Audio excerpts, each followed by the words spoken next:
حديث عبد الله بن مسعود رضي الله عنه قال النبي صلى الله عليه وسلم إني لأعلم آخر أهل النار خروجا منها وآخر أهل الجنة دخولا رجل يخرج من النار كبوا فيقول الله اذهب فادخل الجنة فيأتيها فيخيل إليه أنها ملأى. تے حدیث کے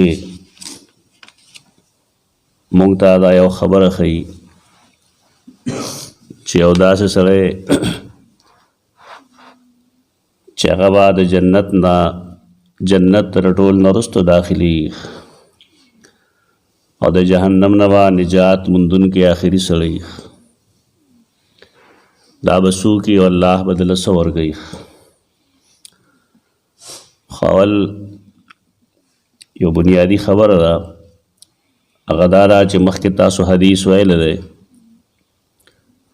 هغې کې هم د یو داسې سړي ذکر و چې هغه د جهنم نه آخري راوتونکي او جنت ته آخري داخلېدونکي. نو دا بیا څنګه دی دا سړی چې هغه جدا دی او دا جدا دی او که نه بالفرض دا دواړه یو څیز دی. محدثین دا مشکلات حل کوي دا علمی مشکلات وي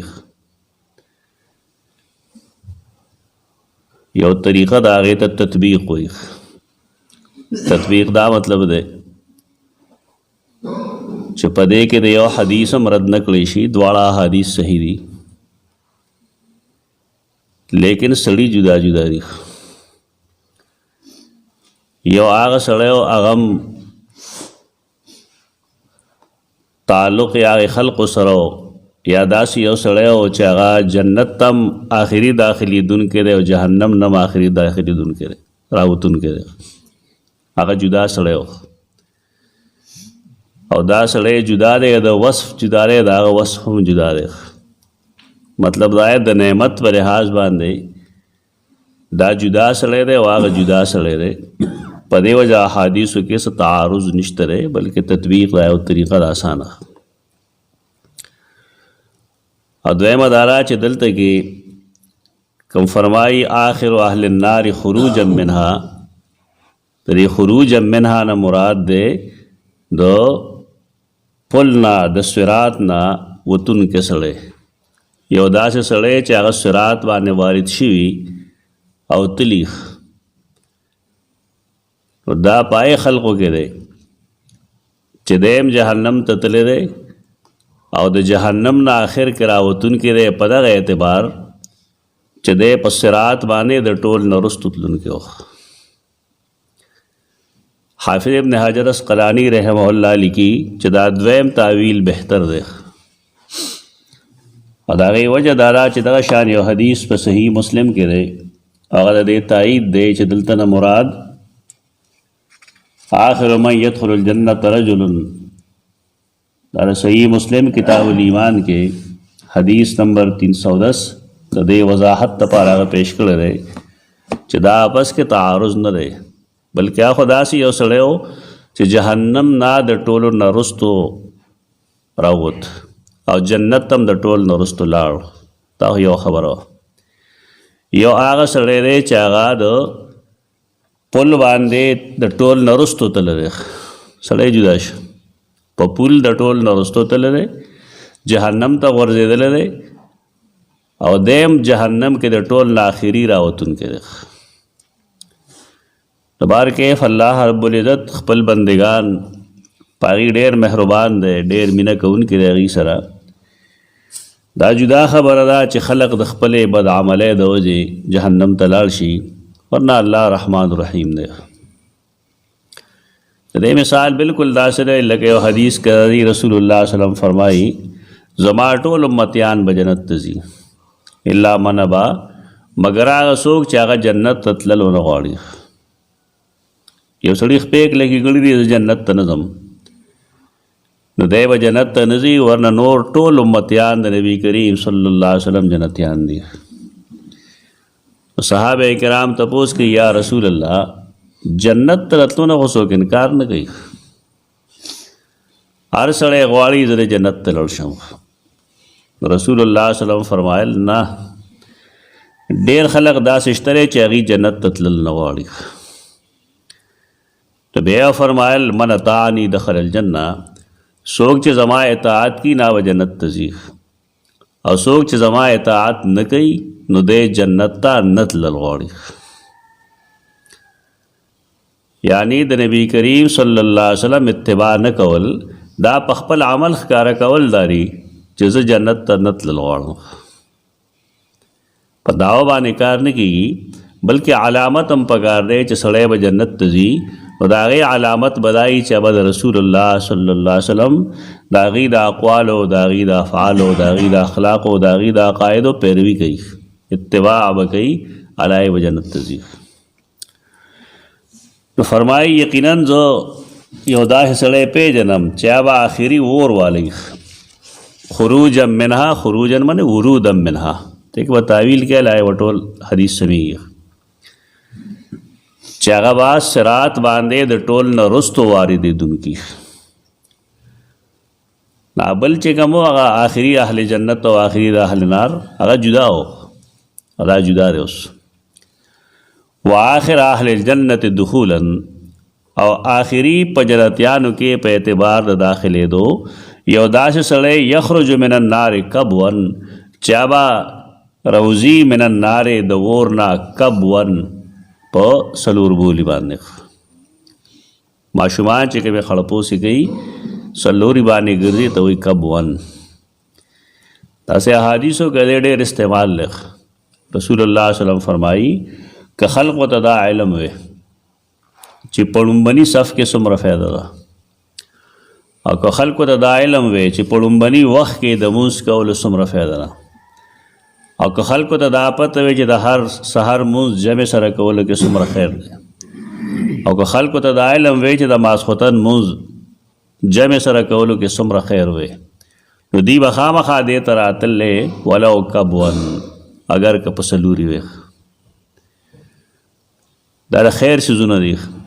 زمونږ خلک اول ټایم کې همونځ ته اړو تیار نه دي. ټوله علاقه د مصیبت کې گرفتار شوې ده. زمونږ دا مطلب نه چې ګنې وروستو ټایم کې مونځ نه کېږي. احادیث د رسول الله صلی الله علیه وسلم ټول قابل عمل دي، تر کومه چې منسوخ نه یا ضعیف او موضوع نه. دا حدیث خو صحیح دي چې رسول الله صلی الله علیه وسلم اکثر خپل منځونه اول ټایم کې کړي دي.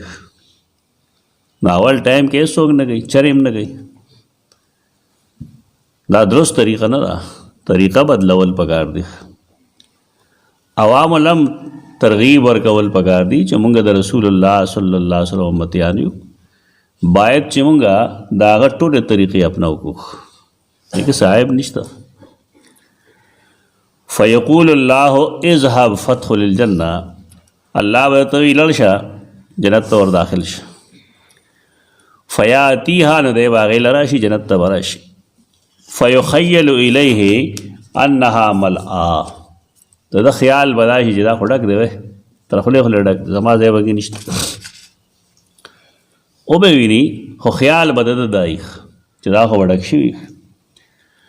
فیرجعو، دی به واپس شي. فیقول یا رب وجدتها ملعا، نو دی وایي زما ربه اخو ما موندلی دی ډکو، ځای په کې نشته.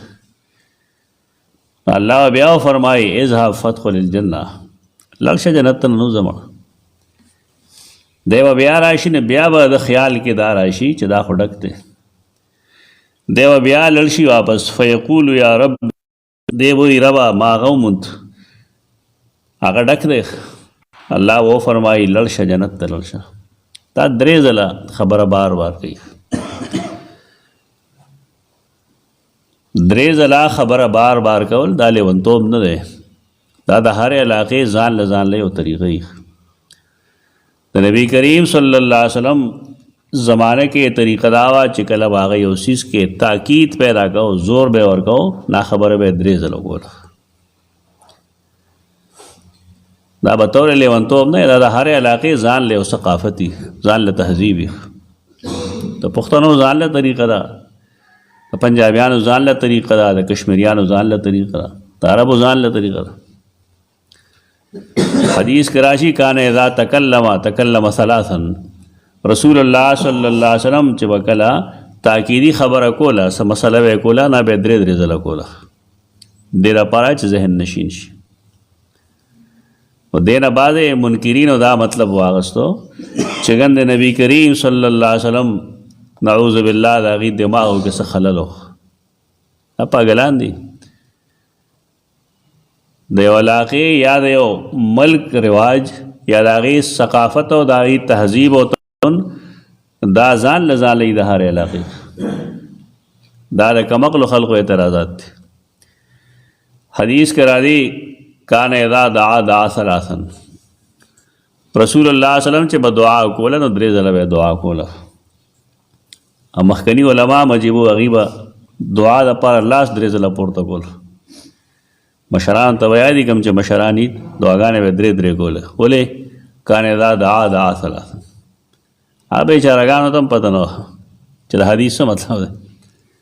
د حدیث مطلب دا چې لاس به یو ځل پورته کړو خو دعا کلمات به درې ځله وي، لکه رب اغفر لی، رب اغفر لی، رب اغفر لی. د حدیث علم دا خو ډېر کمزور دی په دې علاقه کې، اوس هم کمزور دی، پخوا هم ډېر کمزور و. نبی کریم صلی الله علیه وسلم داغه دعاګانې او درې کرته وي. درې کرته دا مطلب چې هغه دعا الفاظ به درې ځله وي. مثلا سلام چې به وګرځاو نو کبره الله اکبر به وي، واستغفر ثلاثا، الله استغفر الله استغفر الله. درې دا مطلب دی. دا نه مطلب چې ته درې دعاګانې وکړه جنگ پې کوي خلک.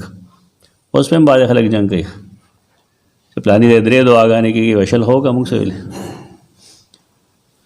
خو طریقه د رسول الله صلی الله علیه وسلم دا نه چې درې ځله به لاس پورته کول. لاس به یو ځل پورته و. بعضې دعاګانې داسې وي چې په هغې به لاس نه پورته کول. لکه موږ چې ویل استغفر الله دعا ده که نه، مانځه پسې متصل کېږي سلام نه وروستو که څوک لاس پورته کوي. هر ځای کې لاس پورته کول نه وي. ډوډۍ چې وخوړی شي نو دعا دې وکړی شي، خو هلته لاس پورته کول ثابت نه دي. دا رسم جوړ شي د چا میلمانه یې چېرته لړ شي ودرېږه نور روزګار شي نو دعا کوو ځان له دې کوي که او په کې لاس پورته کول هم نشته نه په کې اجتماعیت شته. سپوږمۍ چې ولیدی شي نو هغې ته دعا کول شته، لیکن د رسول الله صلی الله علیه وسلم طریقه دا وه چې ته به شا کړو نو دعا به وکړه، لاس به نه پورته کول. زمونږ خلک په ډېر ډوخه شي نه سپوږمۍ ته یې مخ کړي ګوري ورته لاس یې پورته کړي. دا تشابه ده، دې نه غواړې که څه چل کوي ورسره پوهېدل غواړي په دین باندې.